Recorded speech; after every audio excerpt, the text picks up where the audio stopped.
ನಮಸ್ಕಾರ ಸ್ನೇಹಿತರೆ, ನಾಳೆ ಅತ್ಯಂತ ಪವಿತ್ರವಾದಂತಹ ಗಜಾನನ ಸಂಕಷ್ಟರ ಚತುರ್ಥಿ ಬಂದಿದೆ. ಶ್ರಾವಣ ಮಾಸದಲ್ಲಿ ಬರುವ ಈ ಸಂಕಷ್ಟಿಗೆ ಧರ್ಮಶಾಸ್ತ್ರದಲ್ಲಿ ವಿಶೇಷ ಸ್ಥಾನವಿದೆ. ನಮ್ಮ ಜೀವನದಲ್ಲಿ ಎದುರಾಗುವ ಎಲ್ಲ ರೀತಿಯ ಕಷ್ಟಗಳು, ವಿಘ್ನಗಳು ನಿವಾರಣೆಯಾಗಬೇಕು ಎಂದರೆ ಈ ದಿನ ಗಣಪತಿಯನ್ನು ಭಕ್ತಿಯಿಂದ ಆರಾಧಿಸಬೇಕು. ಇವತ್ತಿನ ವಿಡಿಯೋದಲ್ಲಿ ನಾವು ನಾಳೆಯ ಸಂಕಷ್ಟಾರ ಚತುರ್ಥಿಯ ವಿಶೇಷ ಮಹತ್ವವೇನು, ಪೂಜೆ ಮಾಡಲು ಇರುವಂತಹ ಸರಿಯಾದ ಮುಹೂರ್ತ ಯಾವುದು, ಉಪವಾಸ ಹೇಗೆ ಮಾಡಬೇಕು, ಚಂದ್ರೋದಯದ ಸಮಯ ಎಷ್ಟು ಮತ್ತು ಚಂದ್ರನಿಗೆ ಅರ್ಘ್ಯ ಕೊಡುವುದು ಹೇಗೆ ಅನ್ನೋದನ್ನು ಕಂಪ್ಲೀಟ್ ಆಗಿ ಸರಿಯಾದ ಮಾಹಿತಿಯೊಂದಿಗೆ ತಿಳಿದುಕೊಳ್ಳೋಣ. ಆದ್ದರಿಂದ ವಿಡಿಯೋನ ಎಲ್ಲೂ ಸ್ಕಿಪ್ ಮಾಡದೆ ಪೂರ್ತಿಯಾಗಿ ನೋಡಿ. ವಿಡಿಯೋ ಇಷ್ಟ ಆದರೆ ಲೈಕ್ ಕೊಡೋದನ್ನು ಮರಿಬೇಡಿ. ಸ್ನೇಹಿತರೆ, ಈಗ ಮೊದಲಿಗೆ ಈ ಗಜಾನನ ಸಂಕಷ್ಟರ ಚತುರ್ಥಿಯ ಮಹತ್ವವನ್ನು ತಿಳಿದುಕೊಳ್ಳೋಣ. ಶ್ರಾವಣ ಮಾಸದ ಕೃಷ್ಣ ಪಕ್ಷದ ಚತುರ್ಥಿಯನ್ನು ಗಜಾನನ ಸಂಕಷ್ಟರ ಚತುರ್ಥಿ ಎಂದು ಕರೆಯಲಾಗುತ್ತದೆ. ಈ ದಿನ ವ್ರತ ಮಾಡುವುದರಿಂದ ನಮಗೆ ಬುದ್ಧಿ, ಸಿದ್ಧಿ ಮತ್ತು ಐಶ್ವರ್ಯ ಪ್ರಾಪ್ತಿಯಾಗುತ್ತದೆ ಎಂದು ಶಾಸ್ತ್ರ ಹೇಳುತ್ತದೆ. ನಿಮ್ಮ ಮನೆಯಲ್ಲಿ ದೀರ್ಘಕಾಲದ ಸಮಸ್ಯೆಗಳಿದ್ದರೆ, ಸಾಲದ ಬಾಧೆ ಇದ್ದರೆ ಅಥವಾ ಕೈಗೊಂಡ ಕೆಲಸಗಳಲ್ಲಿ ಪದೇ ಪದೇ ಅಡೆತಡೆಗಳು ಬರುತ್ತಿದ್ದರೆ ಈ ದಿನ ಉಪವಾಸ ವ್ರತ ಇದಕ್ಕೆ ತುಂಬ ಸೂಕ್ತ, ತುಂಬ ಪ್ರಯೋಜನಕಾರಿ, ಅಷ್ಟೇ ಫಲ ನೀಡುತ್ತದೆ. ಸ್ವತಃ ಶಿವಪಾರ್ವತಿಯರೇ ಈ ವ್ರತದ ಮಹತ್ವವನ್ನು ಪುರಾಣಗಳಲ್ಲಿ ತಿಳಿಸಿದ್ದಾರೆ. ಈ ದಿನ ಯಾರು ನಿಷ್ಠೆಯಿಂದ ಗಣಪತಿಯನ್ನು ಪ್ರಾರ್ಥಿಸುತ್ತಾರೋ ಅವರ ಜಾತಕದಲ್ಲಿರುವಂತಹ ರಾಹು, ಕೇತು ದೋಷಗಳು ಮತ್ತು ಕುಜ ದೋಷಗಳು ಕೂಡ ನಿವಾರಣೆಯಾಗುತ್ತವೆ. ಈಗ ತಡ ಮಾಡದೆ ಇದರ ಶುಭ ಮುಹೂರ್ತ ಹಾಗೆ ಚಂದ್ರೋದಯದ ಸಮಯವನ್ನು ತಿಳಿದುಕೊಳ್ಳೋಣ. ಚತುರ್ಥಿಯ ತಿಥಿಯು ಆಗಸ್ಟ್ 1 ರಾತ್ರಿ 11:07 ಪ್ರಾರಂಭ ಆಗುತ್ತೆ. ಚತುರ್ಥಿ ತಿಥಿಯು ನಾಳೆ ಆಗಸ್ಟ್ 2 ರಾತ್ರಿ 11:15 ಇದು ಮುಕ್ತಾಯಗೊಳ್ಳುತ್ತೆ. ಆದ್ದರಿಂದ ಉದಯ ತಿಥಿಯ ಪ್ರಕಾರ ನಾವು ಆಗಸ್ಟ್ 2 ಭಾನುವಾರದಂದೇ ಉಪವಾಸ ಮತ್ತು ಪೂಜೆಯನ್ನು ಮಾಡಬೇಕಾಗುತ್ತದೆ.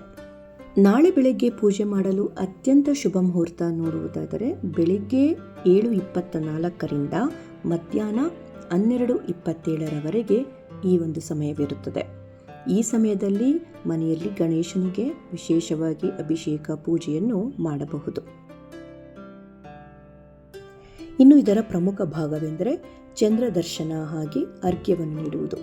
ನಾಳೆ ಭಾನುವಾರ ರಾತ್ರಿ ಚಂದ್ರೋದಯ ಆಗುವಂಥ ಸರಿಯಾದ ಸಮಯ ಅಂದರೆ 9:38. ನೆನಪಿಟ್ಕೊಳ್ಳಿ, 9:38 ಚಂದ್ರ ಮೂಡಿದ ನಂತರವೇ ನಾವು ಚಂದ್ರನಿಗೆ ಅರ್ಘ್ಯವನ್ನು ನೀಡಿ ನಂತರ ಉಪವಾಸ ವ್ರತವನ್ನು ಪೂರ್ಣಗೊಳಿಸಬೇಕು.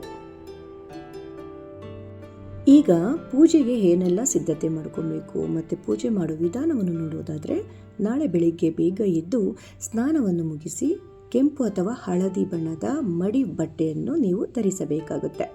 ಇದು ಶ್ರೇಷ್ಠ, ಅದಕ್ಕೋಸ್ಕರ ನಾನು ಹೇಳ್ತಾ ಇರೋದು. ಪೂಜೆಗೆ ಮುಖ್ಯವಾಗಿ ಗಣೇಶನಿಗೆ ಅತ್ಯಂತ ಪ್ರಿಯವಾದಂತಹ ಗರಿಕೆ ಹುಲ್ಲು ಅಂದರೆ ದುರ್ವ ಅಂತ ಕರಿತೀವಿ, ಅದು ಬೇಕೇ ಬೇಕು. ಇದರ ಜೊತೆಗೆ ಕೆಂಪು ಬಣ್ಣದ ಹೂಗಳು ಅಂದರೆ ದಾಸವಾಳ ಇದ್ದರೆ ತುಂಬ ಉತ್ತಮ. ಗುಲಾಬಿ ಹೂಗಳು, ಹೀಗೆ ಯಾವುದಾದ್ರೂ ಸರಿ ಕೆಂಪು ಬಣ್ಣದ ಹೂಗಳನ್ನು ಅರ್ಪಿಸುವುದು ಶ್ರೇಷ್ಠ. ಅದರ ಜೊತೆಗೆ ಬೇರೆ ಹೂಗಳನ್ನು ಕೂಡ ನೀವು ಅರ್ಪಿಸಬಹುದು. ಈಗ ಪೂಜೆ ಮಾಡೋದನ್ನು ನೋಡೋದಾದರೆ ಮೊದಲಿಗೆ ಮನೆಯನ್ನೆಲ್ಲ ಸ್ವಚ್ಛಗೊಳಿಸಿ ಪೂಜಾ ಕೋಣೆಯನ್ನು ಕೂಡ ಸ್ವಚ್ಛಗೊಳಿಸಿ ನಂತರ ಒಂದು ಮಣೆಯನ್ನಿಟ್ಟು ಅದರ ಮೇಲೆ ಒಂದು ಕೆಂಪು ಬಣ್ಣದ ಬಟ್ಟೆ ಅಥವಾ ಹಳದಿ ಬಣ್ಣದ ಬಟ್ಟೆಯನ್ನು ಹಾಸಬೇಕು. ಗಣೇಶನ ಮೂರ್ತಿ ಇದ್ದರೆ ಅದನ್ನು ಪ್ರತಿಷ್ಠಾಪಿಸಿ, ಇಲ್ಲವೇ ಫೋಟೋವನ್ನಾದರೂ ಕೂಡ ಇಡಬಹುದಾಗಿದೆ. ನೈವೇದ್ಯವನ್ನು ಸಿದ್ಧಪಡಿಸಿದ ಬಳಿಕ ತುಪ್ಪದ ದೀಪ ಹಚ್ಚಲು ತುಪ್ಪವನ್ನು ಹಾಗೆ ದೀಪಗಳನ್ನು, ಕರ್ಪೂರ, ಧೂಪಗಳು ಇವೆಲ್ಲವನ್ನು ಕೂಡ ಸಿದ್ಧಪಡಿಸಿ ಇಟ್ಟುಕೊಳ್ಳಿ. ಇನ್ನು ಪೂಜೆ ಮಾಡುವಂಥ ವಿಧಾನ ನೋಡುವುದಾದರೆ, ನೀವು ಗಣೇಶನ ವಿಗ್ರಹವಿದ್ದರೆ ಅದಕ್ಕೆ ಅಭಿಷೇಕವನ್ನು ಮಾಡಬಹುದು. ನೀರಿನ ಅಭಿಷೇಕ, ಹಾಲಿನ ಅಭಿಷೇಕ ಅಥವಾ ಪಂಚಾಮೃತದ ಅಭಿಷೇಕವನ್ನೆಲ್ಲ ಮಾಡಿ ಅದನ್ನು ಸಿದ್ಧಪಡಿಸಿಕೊಳ್ಳಿ. ಇನ್ನು ಗಣೇಶನ ಫೋಟೋವನ್ನು ಪ್ರತಿಷ್ಠಾಪಿಸಿದರೆ ಅದಕ್ಕೆ ನೀವು ಅಲಂಕಾರವನ್ನು ಮಾಡಬೇಕು.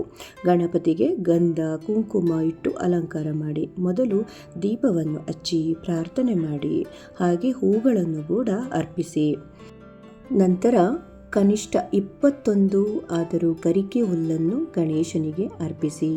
ಹಾಗೆ ಓಂ ಗಂ ಗಣಪತಿಯೇ ನಮಃ ಎಂಬ ಮಂತ್ರವನ್ನು ಪಠಿಸಿ ನೀವು ಉಪವಾಸವನ್ನು ಮಾಡುತ್ತಾ ಇದ್ದರೆ ಅದನ್ನು ಸಂಕಲ್ಪ ಮಾಡಿಕೊಂಡು ವಿಘ್ನಗಳು ಬಾರದಂತೆ ದೇವರನ್ನು ಪ್ರಾರ್ಥನೆ ಮಾಡಿಕೊಳ್ಳುತ್ತಾ ನೀವು ಉಪವಾಸವನ್ನು ಕೈಗೊಳ್ಳಬಹುದಾಗಿದೆ. ನಿಮ್ಮ ಹತ್ತಿರ ಸಂಕಷ್ಟನಾಶನ ಗಣೇಶ ಸ್ತೋತ್ರ ಇದ್ದರೆ ಅದನ್ನು ಭಕ್ತಿಯಿಂದ ಓದಿ. ಸ್ತೋತ್ರ ಓದಲು ಬರದಿದ್ದರೆ ಸರಳವಾಗಿ ಸಂಕಟಹರ ಗಣೇಶ ಸ್ತೋತ್ರವನ್ನಾದರೂ ಮೊಬೈಲ್ನಲ್ಲಿ ಪ್ಲೇ ಮಾಡಿ ಕೇಳಬಹುದಾಗಿದೆ. ನಂತರ ನೀವು ಸಿದ್ಧಪಡಿಸಿದಂಥ ಮೋದಕ ಅಥವಾ ಹಣ್ಣು ಹಂಪಲುಗಳನ್ನು ನೈವೇದ್ಯವಾಗಿ ಅರ್ಪಿಸಿ ಧೂಪ ಮತ್ತು ಕರ್ಪೂರದ ಆರತಿಯನ್ನು ಬೆಳಗಿ ಪೂಜೆಯನ್ನು ನೆರವೇರಿಸಿ. ಪೂರ್ಣ ಪ್ರಮಾಣದ ಉಪವಾಸವನ್ನು ಕೈಗೊಳ್ಳುವವರು ಏನನ್ನು ಸ್ವೀಕರಿಸಬಾರದು. ಇನ್ನು ಆರೋಗ್ಯ ಸಮಸ್ಯೆ ಇದ್ದರೆ ಮತ್ಯಾವುದೇ ಸಮಸ್ಯೆ ಇದ್ದರೂ ಅಂಥವರು ಸಾತ್ವಿಕ ಆಹಾರಗಳನ್ನು ತೆಗೆದುಕೊಳ್ಳಬಹುದು. ಅಂದರೆ ಹಾಲು ಹಣ್ಣುಗಳನ್ನು ತೆಗೆದುಕೊಂಡು ಉಪವಾಸವನ್ನು ಕೈಗೊಳ್ಳಬಹುದು.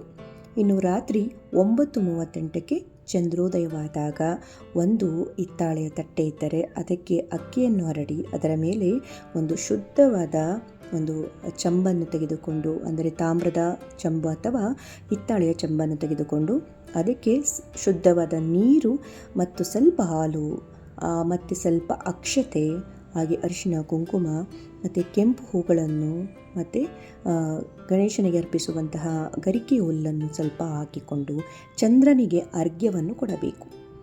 ಚಂದ್ರನಿಗೆ ಕೈ ಮುಗಿದು ಮೊದಲು ಮನಸ್ಸಿನಲ್ಲಿ ನಿಮ್ಮೆಲ್ಲ ಇಷ್ಟಾರ್ಥಗಳನ್ನು ಬೇಡಿಕೊಂಡು ನಂತರ ಚಂದ್ರನಿಗೆ ಅರ್ಘ್ಯವನ್ನು ಅರ್ಪಿಸಿ. ಚಂದ್ರನ ಮಂತ್ರಗಳನ್ನು ನಿಮಗೆ ಬಂದರೆ ಚಂದ್ರನ ಮಂತ್ರಗಳನ್ನು ಹೇಳುತ್ತಾ ಗಣೇಶನ ಮಂತ್ರಗಳನ್ನು ಪಠಿಸುತ್ತಾ ಅರ್ಘ್ಯವನ್ನು ಅರ್ಪಿಸಿ. ಹಾಗೆ ಮನೆಯ ದೇವರನ್ನು ಕೂಡ ನೆನೆಸಿಕೊಳ್ಳುತ್ತಾ ಅರ್ಪಿಸಿ. ಅರ್ಘ್ಯವನ್ನೆಲ್ಲ ಅರ್ಪಿಸಿದ ಬಳಿಕ ಗಣೇಶನಿಗೆ ಮತ್ತೊಮ್ಮೆ ನಮಸ್ಕರಿಸಿ ಪೂಜೆಯ ಪ್ರಸಾದವನ್ನು ಸೇವಿಸಿ ನಂತರ ನೀವು ಮನೆಯಲ್ಲಿ ಸಾತ್ವಿಕ ಆಹಾರವನ್ನು ತೆಗೆದುಕೊಳ್ಳುವುದರ ಮೂಲಕ ಉಪವಾಸ ವ್ರತವನ್ನು ನೀವು ಸಂಪೂರ್ಣಗೊಳಿಸಬಹುದಾಗಿದೆ. ಹಾಗೆ ಸ್ನೇಹಿತರೆ, ಕೆಲವೊಂದು ನಿಯಮಗಳನ್ನು ನಾವು ಈ ದಿನ ಹಾಕಿಕೊಳ್ಳಲೇಬೇಕು. ಯಾಕೆಂದರೆ ನಾವು ವ್ರತ ಮಾಡುವಾಗ ಎಷ್ಟು ನಾವು ಪುಣ್ಯ ಲಭಿಸುತ್ತೋ ಅದಕ್ಕೆ ನಾವು ಅಷ್ಟು ಜಾಗರೂಕತೆಯಿಂದ ಮಾಡಿದರೆ ಮಾತ್ರ ಅದರ ಫಲ ಲಭಿಸುವುದು. ಹಾಗಿದ್ದರೆ ಮೊದಲನೇದಾಗಿ ನಾವು ಈ ವ್ರತವನ್ನು ಮಾಡುವಾಗ ಗಣೇಶನಿಗೆ ತುಳಸಿ ಎಲೆಗಳನ್ನು ಅರ್ಪಿಸಬಾರದು. ಪುರಾಣಗಳ ಪ್ರಕಾರ ಗಣಪತಿಯ ಪೂಜೆಗೆ ತುಳಸಿ ನಿಷಿದ್ಧ. ಎರಡನೆಯದಾಗಿ ಸ್ನೇಹಿತರೆ, ಮನೆಯಲ್ಲಿ ಯಾರೂ ಕೂಡ ತಾಮಸಿಕ ಆಹಾರಗಳನ್ನು ಅಂದರೆ ಈರುಳ್ಳಿ ಬೆಳ್ಳುಳ್ಳಿ ಅಥವಾ ಮಾಂಸಾಹಾರಗಳನ್ನು ಸೇವಿಸಬಾರದು ಮತ್ತು ಮನೆಯಲ್ಲಿ ಜಗಳ ಆಡಬಾರದು. ಯಾರ ಮೇಲೂ ಕೋಪ ಸಿಟ್ಟು ಮಾಡಿಕೊಳ್ಳಬಾರದು. ಇನ್ನು ಮುಖ್ಯವಾದ ವಿಷಯ ಅಂದರೆ ರಾತ್ರಿ ಚಂದ್ರನಿಗೆ ಅರ್ಘ್ಯ ಕೊಡುವ ಮುನ್ನ ದಾರಿಯಲ್ಲಿ ಹೋಗುವಾಗ ಚಂದ್ರನನ್ನು ನೇರವಾಗಿ ನೋಡಬಾರದು. ಅರ್ಘ್ಯ ಕೊಟ್ಟ ನಂತರವೇ ಚಂದ್ರ ದರ್ಶನ ಮಾಡುವುದು ಉತ್ತಮ. ಉಪವಾಸ ಇರುವವರಂತೂ ಈ ಒಂದು ಕಟ್ಟುನಿಟ್ಟಿನ ನಿಯಮಗಳನ್ನು ಪಾಲಿಸಿದರೆ ಅತ್ಯಂತ ನಿಮಗೆ ಶುಭ ಫಲಗಳೇ ದೊರೆಯುತ್ತವೆ. ಹಾಗೆ ಗಣೇಶನ ಆಶೀರ್ವಾದ ನಿಮ್ಮ ಮೇಲೆ ಸದಾಕಾಲ ಇರುತ್ತದೆ. ಸ್ನೇಹಿತರೆ, ಇದಾಗಿತ್ತು ಇವತ್ತಿನ ವಿಡಿಯೋ ಇಷ್ಟ ಆಗಿದ್ರೆ ವಿಡಿಯೋಗೆ ಲೈಕ್ ಕೊಡಿ. ಸಬ್ಸ್ಕ್ರೈಬ್ ಆಗದಲ್ಲೇ ನೋಡ್ತಿದ್ರೆ ಸಬ್ಸ್ಕ್ರೈಬ್ ಆಗಿ ಮತ್ತು ನಿಮ್ಮ ಪ್ರೀತಿ ಪಾತ್ರರಿಗೆ ವಿಡಿಯೋನ ಶೇರ್ ಮಾಡಿ. ನಿಮ್ಮ ಅನಿಸಿಕೆಗಳನ್ನು ನನಗೆ ಕಮೆಂಟ್ ಬಾಕ್ಸಲ್ಲಿ ತಿಳಿಸೋದನ್ನು ಮರಿಲೇಬೇಡಿ. ಕೆಲವು ಮಂತ್ರಗಳನ್ನು ಪಠಿಸುತ್ತಾ ಈ ವಿಡಿಯೋನ ಇಲ್ಲಿಗೆ ಎಂಡ್ ಮಾಡೋಣ. ನೀವು ಪೂಜೆ ಸಮಯದಲ್ಲಿ ಈ ಸರಳ ಮಂತ್ರಗಳನ್ನು ಪಠಿಸಬಹುದು. ಸ್ತೋತ್ರಗಳು ಬರದಿರುವವರು ಈ ಮಂತ್ರಗಳನ್ನು ಪಠಿಸಿದರೆ ಸಾಕು. ಓಂ ಗಂ ಗಣಪತಯೇ ನಮಃ. ಈ ಮಂತ್ರವನ್ನು 108 ಬಾರಿ ಜಪಿಸುವುದು ಒಳ್ಳೆಯದು. ಕನಿಷ್ಠ 21 ಬಾರಿಯಾದರೂ ಜಪಿಸಿ. ಎರಡನೆಯ ಮಂತ್ರ ಓಂ ವಕ್ರತುಂಡ ಮಹಾಕಾಯ ಸೂರ್ಯಕೋಟಿ ಸಮಪ್ರಭಾ ನಿರ್ವಿಘ್ನಂ ಕುರು ಮೇ ದೇವ ಸರ್ವಕಾರ್ಯೇಷು ಸರ್ವದಾ. ಈಗ ಕೊನೆಯ ಮಂತ್ರ ಓಂ ಏಕದಂತಾಯ ವಿದ್ಮಹೇ ವಕ್ರತುಂಡಾಯ ಧೀಮಹಿ ತನ್ನೋ ದಂತಿ ಪ್ರಚೋದಯಾತ್. ಓಂ ಗಂ ಗಣಪತಯೇ ನಮಃ. ಈ ಗಣೇಶ ಗಾಯತ್ರಿ ಮಂತ್ರವನ್ನು ನಾಳೆ ಸಂಕಷ್ಟ ಚತುರ್ಥಿಯ ದಿನ ಪಠಿಸುವುದರಿಂದ ನಿಮ್ಮ ಮನಸ್ಸಿಗೆ ಅಪಾರ ಶಾಂತಿ ನೆಮ್ಮದಿ ಲಭಿಸುತ್ತದೆ. ಜೊತೆಗೆ ಸ್ನೇಹಿತರೆ, ನಿಮ್ಮೆಲ್ಲ ಇಷ್ಟಾರ್ಥಗಳು ಕೂಡ ಅತಿ ಶೀಘ್ರದಲ್ಲೇ ಪೂರ್ಣಗೊಳ್ಳುತ್ತವೆ. ನಾಳೆ ತುಂಬ ಶುಭವಾದಂಥ ದಿನ ಆಗಿರೋದ್ರಿಂದ ಹಳದಿ ಅಥವಾ ಕೆಂಪು ಬಣ್ಣದ ಬಟ್ಟೆಗಳನ್ನು ಧರಿಸಿ ಹತ್ತಿರದ ಗಣೇಶ ದೇವಸ್ಥಾನಗಳಿಗೆ ಭೇಟಿ ನೀಡಿ ಗಣೇಶನ ಆಶೀರ್ವಾದವನ್ನು ಪಡೆದುಕೊಂಡು ಬನ್ನಿ. ಹಾಗೆ ಪ್ರದಕ್ಷಿಣೆಯನ್ನು ಹಾಕಿ ಅಲ್ಲೇ ಸ್ವಲ್ಪ ಹೊತ್ತು ಕುಳಿತು ಮಂತ್ರಗಳು ಬಂದರೆ ಮಂತ್ರಗಳನ್ನು ಜಪಿಸಿ ಧ್ಯಾನ ಮಾಡಿ ನಿಮ್ಮೆಲ್ಲ ಇಷ್ಟಾರ್ಥಗಳು ಬೇಗನೆ ಶೀಘ್ರದಲ್ಲೇ ನೆರವೇರುತ್ತವೆ. ಹಾಗೆ ಗಣೇಶನ ಕೃಪೆ ನಿಮ್ಮ ಮೇಲೆ ಸದಾಕಾಲ ಇರುತ್ತದೆ. ಹಾಗೆ ಮಕ್ಕಳು ಸಹ ಗಣೇಶನ ದೇವಸ್ಥಾನಗಳಿಗೆ ಹೋಗಿ ಬನ್ನಿ, ತುಂಬ ಒಳ್ಳೆಯದು.